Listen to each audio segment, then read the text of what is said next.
This is the D-Generation Clix podcast with your hosts. Who is Ravage? Ryan Redman. The name's Ravage. Gonna be.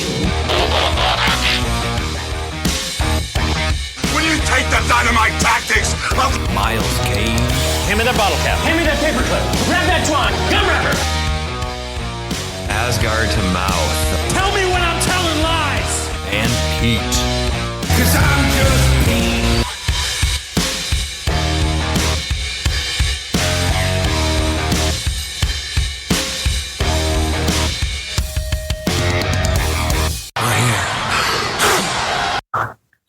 Hey everybody, welcome to this very special episode of Clixed Off. This is your host Daniel Powell speaking, and joining me is Jason, Ali, and Alex Coos. But wait, it is not just an episode of Clixed Off. It is also an episode of Critical Clix. I'm Scott. Thanks for joining me on Critical Clix. But it's not just that. It's also D-Generation Clix with Ryan Redman.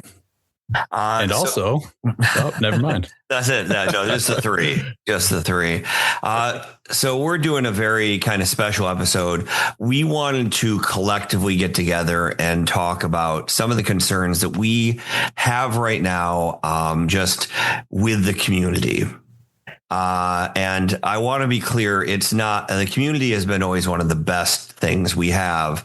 And we have concerns that, you know, some of the things that have been happening are, I think we all kind of agree, concerning making fake mocking accounts of other players, putting people into categories. And I overall think when we start labeling people, we stop kind of saying that we're all people, we're all HeroClix players or something like that. And we start saying we're different, right? And this allows us to kind of justify what we say to each other and justify those actions. I think Alex put it really well about what we always say about this community. Or can you mention that, Alex, real quick? It's great. No, it's way to put me on the spot there. I'm trying. No, I mean, I think the community at large, especially when we're playing in tournaments and whatnot, it's by far the most friendly community I've ever been a part of, and I've played in so many different games. I think the specific community we're having an issue with is largely the ones, I won't say just online, but those that forget that this game is a game we all pay to play and pay to have fun with. Like, we're all there voluntarily, and I think people forget that they're not forced to be there and forced to experience what they experience. So, and when we, play this game, right? Like we always used to say, like, even if the games, Ryan, actually, you had a good point of kind of this, right? Even if the game's not necessarily fun, it's yeah, the game's gone up and down, right? But yeah, the thing that we've always been able to say is that what makes it great is the community, seeing the people. That's why we travel, is to see the same people at the same events. Mm-hmm. Yeah, and that's one of the magical things about this is our kind of connection here. We're all friends. That's one of the reasons I wanted us all to be on.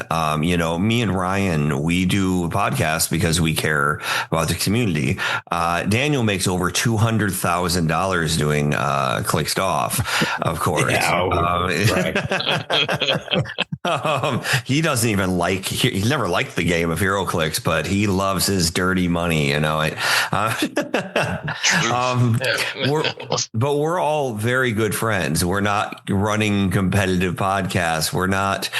But we are playing a competitive game. And, let's just talk real quick where I think some newer players get concerned, or even some people just kind of lose their cool, is the kind of competitive pressure of the game. Like, we all want to win. Like, all of us on this call wants to win. Like, will I beat, Daniel? No. Will I beat Jason? Maybe, but we all, we all want to win. Right. Let's just mention some of the top players, right? Like, who are some of the people that have won HeroClix tournaments recently? Like when you, I mean, you're talking about some of the, we've had a really good run of like some super nice players winning this year, which are some exemplary examples. You're talking about, John Michael winning Silver Age. John Michael's insanely nice. Yes, Isaac. Yeah, Isaac's never said. I've never heard him say a bad word about people. He never gets upset. He never, Yeah. I don't know that I've ever heard Isaac say a bad word. No, actually, he doesn't really swear. So, which is not from his uncle's upbringing, I can tell you that. He's incredibly nice to play. Yeah. We have some other people that have won recently. Joe, I know Joe is such a great example. Like Joe spends probably the most on the charity auction to help Huntington's. He is such a genuinely nice guy. And he's built like a whole nice community, like our factions and stuff. Dan, you mentioned Joe Safa. Anybody want to talk about Safa winning CCO earlier this year? Anybody played Joe Safa and can tell what that's like doing? I've probably played Joe Safa the most, and the reason that he came to mind is, especially during the online era of a few years past, it seems like every week Joe Safa and I was playing, and we had some just incredibly friendly games. And, it's just one of those things that's what keeps me coming back to play every year, even though the meta shifts, the meta goes up and down. Sometimes we have a Beetlejuice, sometimes we have ID cards and,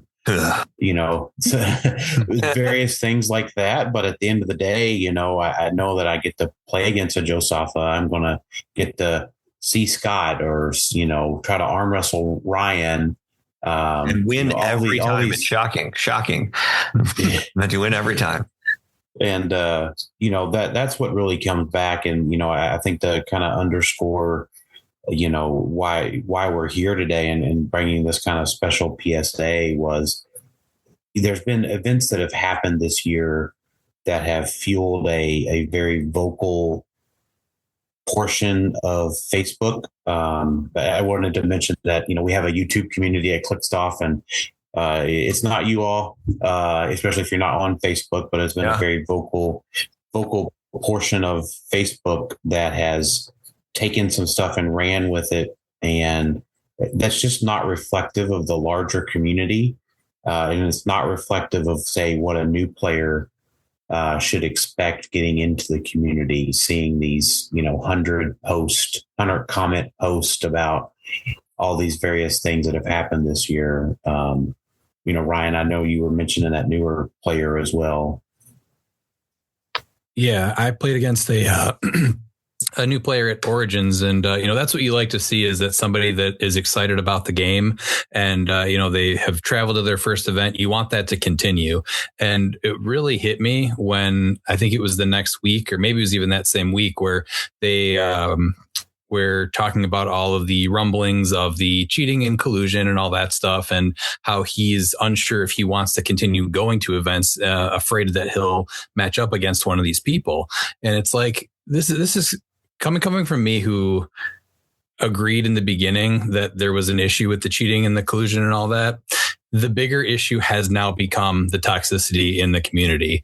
And when it comes to the point where new players do not want to join because that's what they are hearing, that's a problem. And I think this is where it really starts to become what needs to be focused on. And Ryan, you made one last point that I want to make sure you say, which is the people who are spreading this information so feverishly, like, who are like, if we were to, I'm not using names, but if we were to isolate the majority of those people, it's usually the people that do not travel to events. I and all of us are, I guess maybe not you so much anymore, Scott, but travel to most of the events. We see the same people over and over again. John Michael, Joe Safa, every single event that I go and I travel to them, I talk to them every single day. Mm-hmm. And, those are the reasons that I go there. And so I think it's very important that we don't spend a lot of our efforts and time listening to people who weren't physically present at the situations. So, I also want to note this for everybody. Two different quick things. One, if you're past like 18 years old, you probably know this simple rule. That is, if you're talking a lot of shit about somebody, I absolutely assume you talk shit about me to somebody different when I'm not there. So always remember that. Like if you are, when you're pointing an accusation at somebody, you're always pointing, 4 other fingers back at yourself, or 3 and a thumb. So always kind of consider that. And then remember that HeroClix is not a perfect game. I think we can all agree with that, right? Like, if we were playing chess right now, can you imagine Jason being like, well, I have 2 major championships, but can you guys remind me what the horsey does again? Yeah. And I mean, if we all, honest to God, if all 5 of us sat down to a game, there is a good chance at some point in time we would have a question that we can't answer collectively. Right. Absolutely. I mean, I'd have one in the first 10 seconds, but the rest of you might have one too. And that it's an imperfect game. And a lot of the events we're talking about are spoken about like they're, a bunch of snidely whiplashes tying them into the train tracks and twirling their mustaches, where they're more often just nuanced and confusing. And maybe people make mistakes. I have certainly made mistakes myself. But at the time, they don't even necessarily feel like mistakes, or sometimes things get changed around. People talk to judges and then a different judge says something different. There's a lot of different things that happen. And if you're not physically there, I think part of the question is, couldn't we just rely on the judges and WizKids themselves to just do their job? I agree. And there's the game feedback at WizKids.com to provide all of the feedback directly to WizKids about any event that has happened the past few months. And, to bring that around, it's not that we don't want to talk about how to run tournaments better.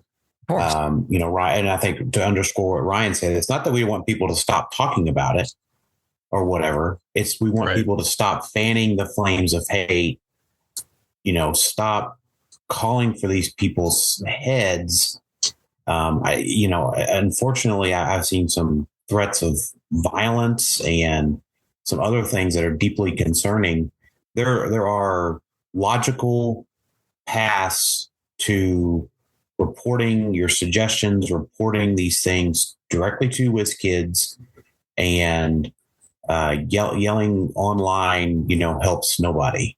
If Alex has a problem with his boss, how helpful is it for him to just keep telling me about it? I'm not his boss. I don't know his boss. And even if I convince Jason and Ryan to be like, you're right, what are we doing here? Why are we wasting our time? Maybe it's time to talk to your boss or talk to your boss's boss. That's one of the things. So I want to spend the last few seconds here just on, solutions. Here are some of mine. Don't talk about other people. I understand the internet has given us carte blanche to do this. And, frankly, I am not a perfect person either. And I have never been perfect, but I am going to stop bringing this stuff up. I'm making a pledge to make sure that I'm just never talking about other people. Now, I don't think I do that a lot by any means, but you can hear it right here. Assume the best and often assume mistakes. A long time ago, there was somebody who did a 3 square sidestep, and that became half of their legacy. And it's just the simplest mistake of you're getting somewhere and you just don't remember where it is. And we have no idea what's going on in a person's head. But stuff like that shouldn't be their marker. Remember, it's fun. It's a hobby. As we said, send the problems to WizKids. And I think the biggest one is just stop pouring gas on it. Even if you agree the other way, or, you're trying to help, Lord knows I have tried to reach in and help multiple times, and that does nothing. I honest to God think there's a better chance of next time I see Ryan for him to ride in on a fucking unicorn than for me to convince somebody I don't know on Facebook that they're wrong and then be like, oh my God, thanks for telling me. It doesn't help. It doesn't if you're in these chats that don't serve anything and are toxic to humans, like real humans, all these people are humans that were playing a game. Nobody embezzled money. There's no, if you cheat the most possible at HeroClix, you definitely heard a tournament, and that's not good, but you didn't push a kid in front of a car. These are different things, and like going to the point of that is extreme. So if people are being toxic, block them. If people are spreading misinformation or hurtful words, jump off that thread. Stop putting more into it. It's not helping, and I think it's beginning to bleed over into, as Ryan said, kind of the general community. To borrow Dan's line, maybe final thoughts. Yeah, I think I'll wrap up my end because I never get to go first on final thoughts, which I'm excited to do. And I think I would point out that this group of folks may even be further emboldened by this particular episode that we're recording right now, and it'll be a good exercise for folks out there to just do what Scott suggested and just not fuel the flames. Pour some water on the flames, folks. That's my final thoughts. Jason, perhaps? I would just encourage everybody to go out and experience the events for yourself and make up your own mind and not listen to what everybody's saying online. I think going to the events is a fun thing. It's like a family reunion for a lot of people. That's what I say. That's what I say all the time. I love that. And, just show people some grace, and none of us are perfect. We all get frustrated sometimes. Just go and have fun. You might be surprised how good time you have. Absolutely. Maybe Alex. So my final thought is, if you're out there thinking about creating another fake profile, do what I do. Just think WWLLD. What would Leaker Larry do? Did Leaker Larry share a bunch of raise Cane about different people in the community? No, he shared legacy figures so we could all buy them before everyone else could, right? He was there for the community. He was there for us. He was there for us. So just channel him.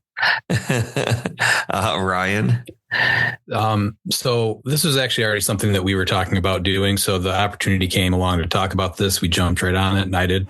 And so I just want to say that we will not be addressing any of the past events. If there's new stuff, sure, there's nothing wrong with talking about it. But this headhunting is really what's become the biggest toxic thing. And so I know for us, we're not going to be engaging in it anymore.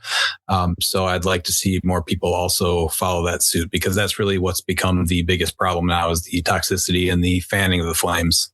I can commit to that. I don't need to bring that stuff up again. Yeah, same here. Anything else, Ryan, or is that good? I think that's good for me.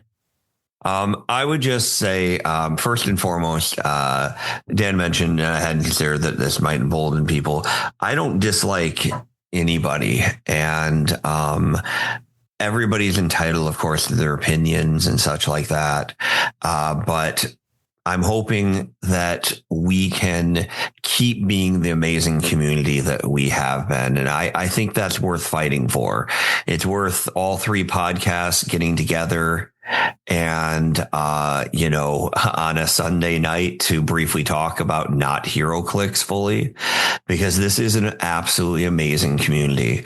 It's where I've literally spent more time than high school, more time than all school at this point in time. I've been playing longer than I went to all school combined.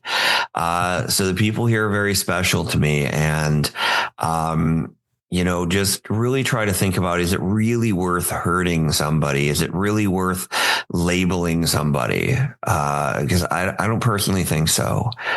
Try to look at the positives. And if you have problems, send them to the top. WizKids hates negative feedback. I can tell you that. So if you wanna, they'll listen. If they get enough things, they definitely will. They'll definitely listen. But yeah, guys, I want to thank you all for getting together and everything like that. So we kind of worked on this. I think we said start with Dan. Yeah. Thanks everybody for listening to Clixed Off today. And thank you for listening to Critical Clicks. Degeneration Clicks. Have a good night, everybody. And if you're not down with that, we got 2 words for ya. Click it!